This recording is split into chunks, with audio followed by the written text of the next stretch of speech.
Most of my work days are spent under pressure. Deadlines are always looming and news and sports reports happen quickly. I have to work fast and get the stories out. So when I get a chance to get out of the studio and unwind, I like to do it slowly. Walking is a favourite pastime of mine, and I like nothing more than getting out into the wilds and the countryside on my days off. Today I'm walking, kayaking and hiking trails and blueways in the wonderful Lough Derg. My name is Darren Frehill, and this is my Tracks and Trails. Lough Derg is in an area called Ireland's Hidden Heartlands. It's so scenic it feels more like hiding in plain sight. It's definitely one of Ireland's best kept secrets. Lough Derg wraps around 3 counties, Galway, Tipperary and County Clare. It's one of the largest lakes in Ireland and holds court to some of the best views in the country. I'm spending a few days here and I'm going to do 3 very different routes. The magnificent Lough Derg behind me and a big hill ahead of me. This is the first of my walks over the course of the next few days, and I'm really looking forward to getting to know this area a little bit better. In true Irish style, the weather a little bit unpredictable, but I'm well prepared. I've packed my waterproofs and I've plenty of fuel to get me up those hills.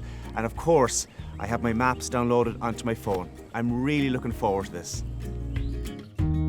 My first route is a hilly climb in County Tipperary, from the lakeside lookout car park via the Millennium Cross to the graves of the Leinstermen before a final climb to Tountinna. I've decided to get the strenuous walk done first and wake up my system. The route is uphill nearly all the way. It starts low and climbs steadily, but I'm told the effort will pay off with spectacular views at the top. The first part of the walk is through farmland. Private landowners contribute a huge amount to Irish walks and trails. Without them, we wouldn't have nearly as many amazing walks as we do, and this one is no different. The trail winds through green farmland and climbs consistently. This section of the trail is a heart pumper. It's a kilometre straight up. I've counted 500 steps and I'm only halfway up. I think I'm beginning to feel my age. I feel this is going to be worth it though. As I climb, the views are beginning to open up behind me.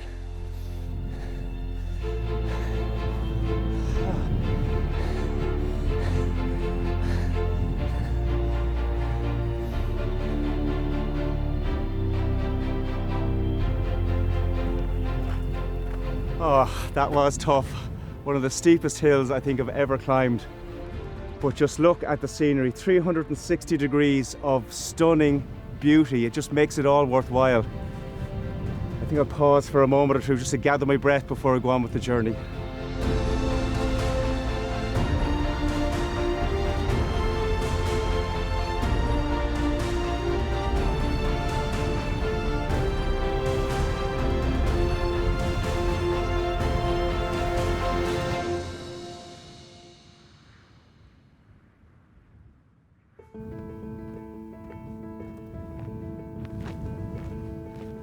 This part of Ireland is steeped in all sorts of history, from old religious sites to ancient battlegrounds. I'm going to meet Tom Bawn. Tom knows some of the local history of these parts. We'll have a little walk and talk. How does that suit you? Looking forward to it, Tom. Lovely. Everywhere around here is just dotted with history. Like even where you just came from, back up there, was a Bronze Age hill fort dating back maybe 2,000 to 3,000 years ago. Tell me about the walks that are around here and some of the routes. There's some amazing routes. Everywhere you go, there's hiking trails. It has so much to give. Where are you going to take me next? Just a little small stroll up the road and take a look at some very monumental stones, the graves of the Leinstermen. And what I love about this is the backdrop, the lake there over to the right hand side. It's stunning, isn't it? Complete scenery the whole way along. Yeah. Like you'd never get tired of coming up to a place like this. And here we are, another world. How did this place get its name, Graves of the Leinstermen? What's the story behind it all? Back in 1012, the King of Leinster wanted Brian Boru's daughter's hand in marriage. Of course, Brian's wife wasn't having this gormlet. So they decided to set up an ambush for the king and the men themselves. And just down there in the fields, a huge battle took place. They were all slain, their bodies were brought up here, and this is the final resting place of the King of Leinster and his men. I'm looking out here, it's hard to get away from this wonderful site, Lough Derg, and you can really see all the different communities dotted around on this side in Tipperary and on the far side in Clare. I bet there's some amazing places to visit, is there? It's endless where you can go and what you can do. Even if you just park up here for an hour, if you want to take a walk up the hill and looking straight across the water, you have gorgeous views of County Clare.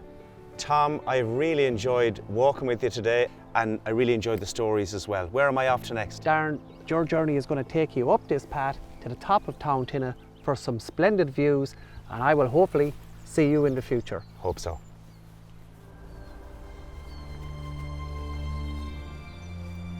Another uphill stretch.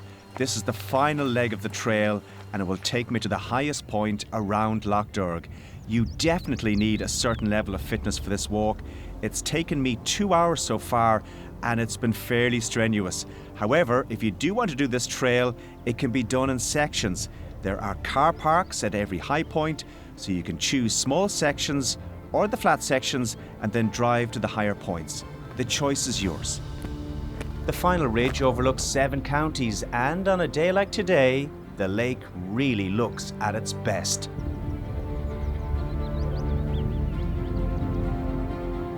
This is just amazing. It's been worth every single kilometre to get to this place and then to look out here. This is the payoff, and this is why I love walking, to be honest. Coming up here and just watching out over all this beautiful scenery just makes me feel so alive. And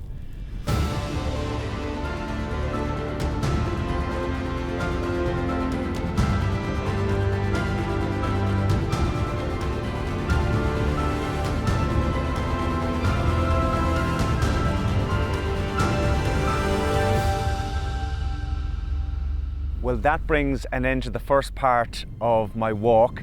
I'm going to continue the adventure down on the lake shore. I'm going to check out what's going on down there and visit some of the islands.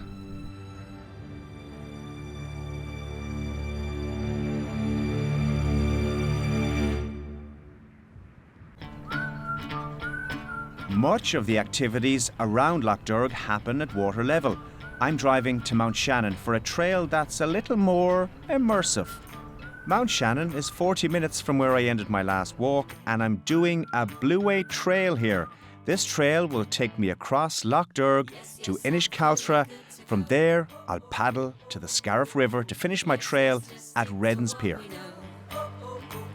There are so many activities and things to do around Lough Derg, from sightseeing tours by boat to water sports and adventure tours. I'm meeting up with Reuben and Will from Derg Isle Adventures, who are taking me out for a day's kayaking. It's brilliant to be here. So Will, what have you got in store for me today? So we're going out in Lough Derg today now. We've got 3 kayaks here. We're going to go out onto the water and brave it. It's very choppy today. We've got that wind coming against us. We're going to keep it as safe as possible, and we're going to hug the coastline. What's ahead of me here? Oh, a bit of hardship, but sure, look, it's all worth it. You never remember the hardship. Blueways are a stunning network of cycling, hiking and shoreline paddling trails, taking you to the heart of our most unspoiled landscapes. We're just going to head straight out around the reeds and head straight towards Holy Island. Is it far? Not too far. Not too far. What does that mean? What's that in kilometres? Probably less than a kilometre, I'd say. Well, so far so good. Living the dream out here in Lough Derg. It still looks a pretty long way off though. I think we've got some work ahead. Head down and paddle. Reuben and Will are seasoned kayakers, and they know every inch of the lake. Guides like this are a good idea on Blueways. Not only will they keep you safe, but they have local knowledge and they know the great spots. That was absolutely amazing. We have to get out and go for a bit of a walk now. Another lung buster. Where to next, lads? So we're just going up this trail now, and we're going to just have a ramble around the island. This is amazing. This is absolutely amazing. Inish Cealtra, or Holy Island, is one of the most famous monastic sites in Ireland going back over 1,000 years. Its ruins include a well-preserved round tower, the remnants of 6 churches and a bargaining stone where marriage vows are still renewed to this day. Casual kayakers are welcome on Inish Cealtra, but please respect it as it's a holy burial ground. Well, here we are, lads. Look at this. It's so well preserved, isn't it? And when you look at the size of the rocks, can you imagine what they used to get those rocks up there to the top? The technology, they had no cranes, no diggers, nothing. Look at the detail in that doorway. Unbelievable. So if you look at this archway, this is all Romanesque style carvings. It's just incredible. The amount of time it must have taken the people to make the likes of this, like, unbelievable. Look at the detail here, even on this one, just here. And this that we see here is in every one of these kind of sites from that period all throughout Ireland.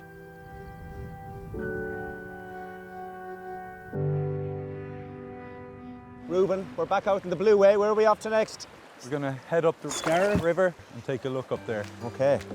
I'm not going too fast for you lads, am I? We're keeping up just about. This is amazing, absolutely amazing. The various rivers and tributaries of Lough Derg make for interesting routes to explore. This river is a welcome change of scenery. This is the water equivalent of a change of trail. So we've come off the choppy lake and onto this beautiful river. It's so peaceful, so tranquil. This is the Blueway, loving it.